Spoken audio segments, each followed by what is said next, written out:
Hello friends, नमस्ते and welcome back to my channel Barewal Rashmi. सुबह जल्दी उठने के हमें क्या क्या फ़ायदे हो सकते हैं, हम अपने लिए कितना टाइम निकाल सकते हैं, इसका फ़ायदा तो आप लोग सभी जानते हैं। तो फ्रेंड्स, 4:30 बजे के आसपास मैं उठ जाती हूँ और सुबह जो दूध लाने का काम होता है वो 1 घंटा मिनिमम लगता है, क्योंकि मैं गाँव से जाकर दूध लेकर आती हूँ, जहाँ जाने में मुझे आधा घंटा लगता है और आने में भी आधा घंटा। इस तरीके से 1 घंटा मेरा दूध लाने में चला जाता है और मॉर्निंग वॉक भी हो जाता है। इस तरीके से सुबह यदि हम जल्दी उठते हैं तो अपने लिए कुछ ना कुछ टाइम अपनी हेल्थ के लिए भी निकाल लेते हैं। और फ्रेंड्स, टाइम है ये 5:30 बजे का टाइम हो चुका है। इस समय मेरी तबीयत आप लोगों को पता है, पिछले व्लॉग में मैंने आप लोगों को बताया था कि मुझे बुखार की शिकायत है।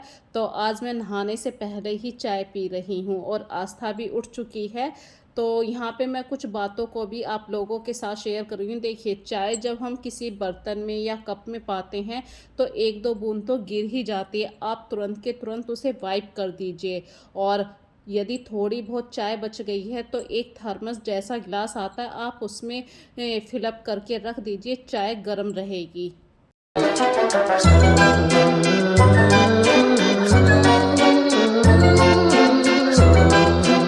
और 10-15 मिनट आराम से छत पे बैठने के बाद फ्रेंड्स, चाय पीने के बाद जो तीसरा फ्लोर है मेरे घर का, वहाँ पे छत पे मैंने काफ़ी सारे प्लांट रखे हुए हैं। तो मैं वीक में यहाँ पे एक बार झाड़ू ज़रूर लगाती हूँ। और ये कुछ ऐसे पॉजिटिव पॉइंट्स होते हैं जिससे आपके घर में पॉजिटिव वाइब्स बढ़ जाती हैं। आपके घर में बहुत ऐसा आइटम भी हो जाता है, बहुत सारा सामान हो जाता है जिसको आप कबाड़ी को भी नहीं देना चाहते हैं और उसका कैसे यूज़ करा जाए। तो ये मेरे पास एक स्टैंड रखा था जब मेरे घर का रेनोवेशन हो रहा था, जब तो मुझे इस चीज़ की ज़रूरत नहीं थी, लेकिन आजकल मैं इसको पौधे रखने के लिए स्टैंड, मैंने इस तरीके से छोटा सा स्टैंड बना लिया है।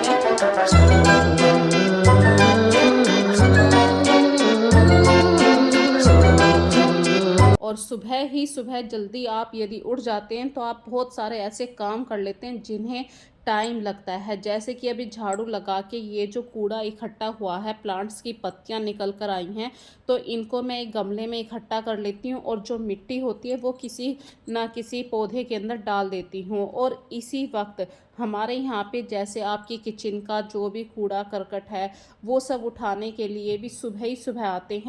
तो वहाँ तक हमें गाड़ी के पास तक अपने घर का जो गार्बेज होता है वो डालने के लिए जाना पड़ता है। तो यहाँ पे मेरे लिए 2-3 फ़ायदे हो जाते हैं कि जल्दी उठ के घर का जो कचरा होता है वो भी घर से बाहर हो जाता है और मैं नहाकर, क्योंकि ये जो कचरा वचरा फेंकने का काम होता है फिर मैं किचन में नहीं आ पाती हूँ, इसलिए मैं नहाकर अपनी किचन में आती हूँ।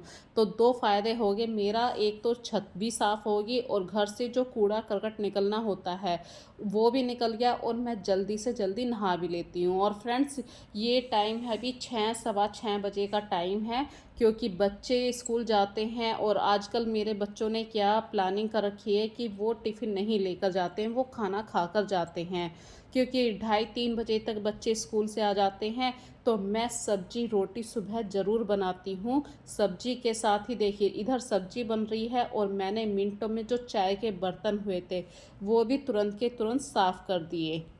जब आप ऐसी छोटी छोटी सी हैबिट्स को अपने अंदर इंक्लूड कर लेते हैं तो आपको किचन के काम बिल्कुल भी बर्डन नहीं लगते हैं। तो मैंने एक गैस पे देखिए सब्जी में भी थोड़ी सी कमी रह गई थी तो कुकर का ढक्कन खोल के ऐसे गैस चला दी है और लगे हाथ मैंने खाना बनाना शुरू कर दिया। कार्तिक चला गया है और अभी कार्तिक के पापा के लिए खाना बन रहा है, आस्था भी जाने वाली है। और फ्रेंड्स, ये टाइम है 8-8:15 बजे का। इस तरीके से मैं 9-9:15 बजे तक अपनी किचन का बिल्कुल फाइनल काम कर लेती हूँ। और ऑलमोस्ट मुझे जितना भी टाइम लगता है फिर लगता है क्लीनिंग करने में, और मैं उतनी ही रोटी सेका करती हूँ फ्रेंड्स जितनी बच्चों ने खानी है। क्योंकि ये बच्चों की आजकल ऐसी हैबिट हो गई है कि गर्मा गर्म खाना ही इनको चाहिए। तो तो कार्तिक तो बिल्कुल भी ठंडा खाना नहीं खाता है। और फ्रेंड्स, अभी आपने देखा भी होगा क्वांटिटी के अकॉर्डिंग मैंने सब्जी भी कम बनाई थी, क्योंकि लौकी की सब्जी है, बच्चे भी कम पसंद करते हैं और वो सुबह से शाम तक सब्जी रखी रहेगी फिर फ़ायदा नहीं है। तो आस्था का भी देखिए टाइम हो चुका है, आस्था तैयार होके बस कॉलेज जाने वाली है। तो आस्था अपना ब्रेकफास्ट कर रही है। इस तरीके से मतलब बच्चों के जाने तक ही मैं अपना किचन का बहुत सारा काम ऐसा संभाल लेती हूँ जैसे। और अपनी किचन में मैं डेली एक जो कैबिनेट होती है, जिसमें हमारे कांच के कंटेनर होते हैं, उन्हें डेली साफ़ करने का मैंने ये प्लान पक्का बना रखा है। चाहे मैं यहाँ ओपन वाले कंटेनर साफ़ करूँ या कैबिनेट के अंदर वाले, या बर्तनों को सही से ऑर्गेनाइज़ करके रखूँ, मतलब आधा घंटा मिनिमम मैं अपनी किचन को ज़रूर दिया करती हूँ। और किचन के कंटेनर सही से रखने के बाद जो दूध लेकर आई थी सुबह, उसको गर्म करने की बारी आ गई। तो यहाँ पे फ्रेंड्स देखिए दूध भी गर्म हो रहा है और मैं किचन में रह के ही कुछ ना कुछ ऐसे काम कर रही हूँ, जैसे किचन की जो कटलरी होती है, एसेसरीज होती है, इन सबको प्रॉपर प्लेस पे रखना। और काउंटर्स जब साफ़ हो जाए, सारे बर्तन सिंक के अंदर आ जाते हैं, फटाफट से बर्तनों को साफ़ करना है। और फाइनल काम रह जाता है बस गैस को साफ़ करना, क्योंकि अभी गैस के ऊपर दूध रखा है और मैं वहीं पे रह के काम कर रही हूँ सारे। तो दूध भी नहीं बॉईल होगा और मेरा जो गैस काउंटर है वो भी बिल्कुल साफ़ रहेगा। लेकिन यहाँ पे मैं एक छोटी सी बात अक्सर आप लोगों के साथ शेयर करती हूँ। किचन काउंटर पे यदि आपका कोई ऐसा प्लेस है जहाँ पे आपका हाथ नहीं जा सकता, क्योंकि वो गैप कम होता है, तो आप कोई ना कोई लकड़ी ज़रूर रखिए, ताकि डेली किचन में उस एरिया को आप साफ़ कर सकें। नहीं तो अदरवाइज़ वहाँ पे इतनी ज़्यादा गंद इकट्ठा हो जाएगी, क्योंकि किचन में तो कुछ ना कुछ तड़का लगता ही रहता है। और जब दूध बॉईल हो गया है तो सारी गैस को मैंने अच्छी तरीके से साफ़ किया, गैस उठा के गैस की जो एसेसरीज़ थी उनको भी वॉश करके रख दिया है। तो टोटल मिला के फाइनल मेरे जो किचन है वो साफ़ हो चुकी है। और साफ़ किचन को देखने का जो मन आता है फ्रेंड्स, या उसमें काम करने का जो मन होता है, वो तो बल्ले बल्ले हो जाती है। और फाइनली मैं अपनी गैस को इस तरीके से कपड़े से ज़रूर ढक कर रखा करती हूँ।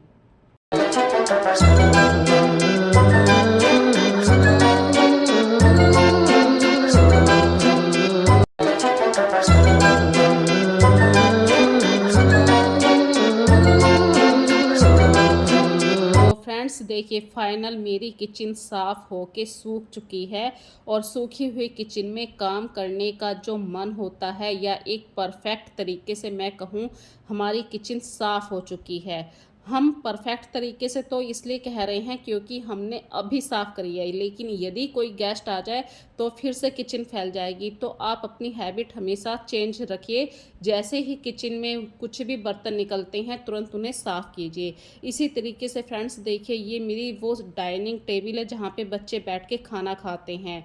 और बच्चे जब सुबह सुबह भागम भाग में स्कूल जाते हैं, कॉलेज या हस्बैंड ऑफिस जाते हैं, तो टावल कुर्सियों के हैंडल पे आ जाते हैं। तो उस टाइम तो मैं उनसे नहीं कह पाती हूँ, जिस दिन छुट्टी होती है उसी दिन मैं उन लोगों को कहती हूँ अपने ये काम करो। पर आज जैसे ऑफिस डे है या स्कूल का वर्किंग डे है, तो उन दिनों में मैं इनके ये काम खुद करती हूँ, जैसे टॉवल को सही से सुखाना।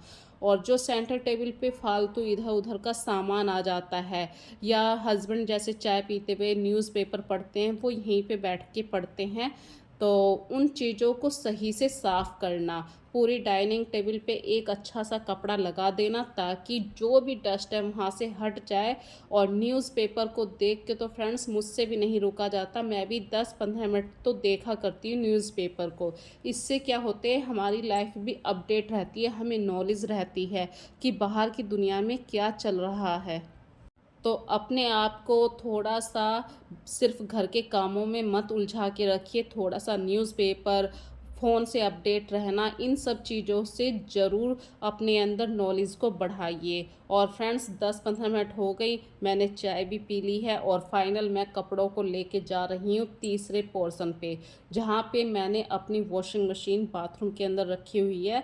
बस फटाफट अभी कपड़ों को लगा देती हूँ मशीन में, क्योंकि वाइट कपड़े ज़्यादा होते हैं। मेरे यहाँ पे बच्चों की वाइट ड्रेस भी हो जाती है, वाइट टॉवल भी हो जाता है, वाइट टी शर्ट है, मतलब बहुत सारे ऐसे वाइट कपड़े हो जाते हैं या लाइट शेड के कपड़े होते हैं।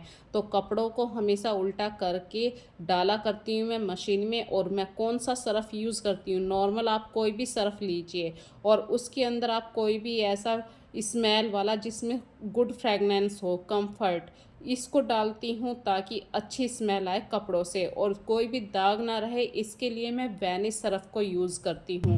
बस अब मशीन को आप 15 मिनट के लिए राउंड दे दीजिए और इतनी देर में आप अपने घर के बहुत सारे ऐसे काम कर सकते हैं। डस्टिंग कर सकते हैं, झाड़ू की तैयारी करनी है या कल के कपड़े हैं उन्हें फोल्ड करने की तैयारी कर सकते हैं।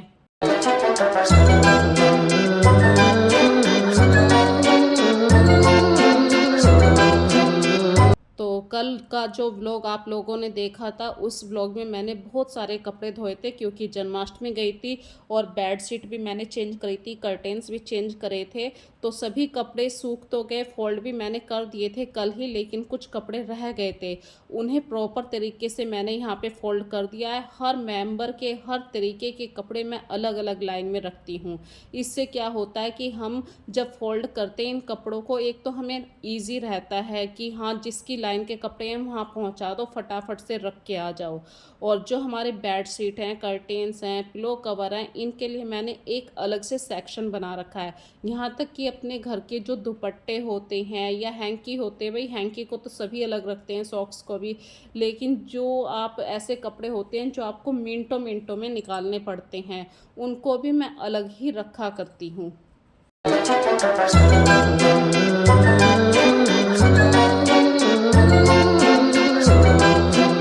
और इस वाले सबसे लास्ट वाले पोर्शन में मैं रखा करती हूँ अपने घर की बेड शीट है, कर्टेन्स हैं, टॉवल हैं या पिलो कवर है, सबको मैंने एक सेपरेट सेपरेट लाइन में रखा हुआ है ताकि जिस कपड़े की ज़रूरत हो वो कपड़ा हम इजीली निकाल लें और दूसरे कपड़े भी हमारे डिस्टर्ब ना हो।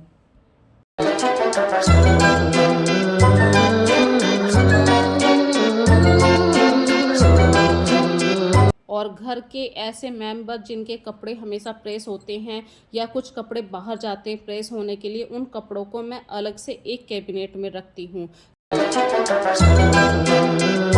और इसी तरीके से मैं प्लानिंग वाले काम भी ज़रूर करती हूँ। डेली रूटीन के तो काम रहते ही हैं, प्लानिंग के काम भी रहते हैं। जैसे कि वीक में एक बार जो एप्रन होता है, किचन में एप्रन यूज़ करते हैं आप, उसको ज़रूर वॉश करके रखती हूँ। और फ्रेंड्स, इसी तरीके से जो फुट मैट होते हैं उन्हें भी वॉश करती हूँ मैं वीक में एक बार। और ये भी ज़रूरी नहीं है फ्रेंड्स सर कि आप डेली टू डेली अपनी बेडशीट को वॉश करें। यदि आपने कल ही बेडशीट चेंज करी है तो आप उसे अच्छे तरीके से झाड़ के, फटका लगा के तब उसे बेडशीट को लगाइए। आपकी बेडशीट को कोई पहचान भी नहीं पाएगा कि आपने वही बेडशीट यूज़ कर रखी है। और मैं अक्सर इस तरीके से क्या करती हूँ, वीक में सिर्फ 2 बार अपनी बेडशीट को वॉश करती हूँ। अदरवाइज़ कुछ बिखर गया तो बात अलग होती है, वरना जब बच्चे बड़े हो जाते हैं तो 3-4 दिन तो बेडशीट आराम से चल जाती है। और इस तरीके से फाइनल मैं अपने घर का पूरा झाड़ू पोछा कंप्लीट कर लेती हूँ। सबसे पहले तो मैं झाड़ू ही लगाती हूँ, उसके बाद मैं जैसे कोई गीला काम होता है, वॉश बेसिन को साफ़ करना होता है या डस्टिंग वाले काम होते हैं, काफ़ी जगह डस्टिंग करनी होती है घर में, फिर मैं अपने घर का फाइनल पोछा लगाती हूँ। तो फ्रेंड्स, ये मेरे घर का एक रूटीन है जो मैंने आज आप लोगों के साथ शेयर किया है। अभी ये मैंने आप लोगों को सिर्फ ऊपर वाले पोर्शन का रूटीन शेयर किया है। मैं डेली ही अपने घर का नीचे वाला पोर्शन, मेरा घर 3 पोर्शन में बटा हुआ है। नीचे वाला फ्लोर है जहाँ पे ड्राइंग रूम है और ऊपर वाला फ्लोर है जहाँ पे बच्चे बैठ के खाना खाते हैं या किचन है या फिर डाइनिंग टेबल है, एक बेड है ताकि धुले हुए कपड़े मैं यहाँ पे रख सकती हूँ। इस तरीके से तीनों पोर्शन पे मैं डेली टू डेली साफ़ सफाई ज़रूर करती हूँ। यहाँ तक कि मैं स्टेयर वाला भाग जो होता है जीना, उसको बिल्कुल नहीं छोड़ा करती हूँ।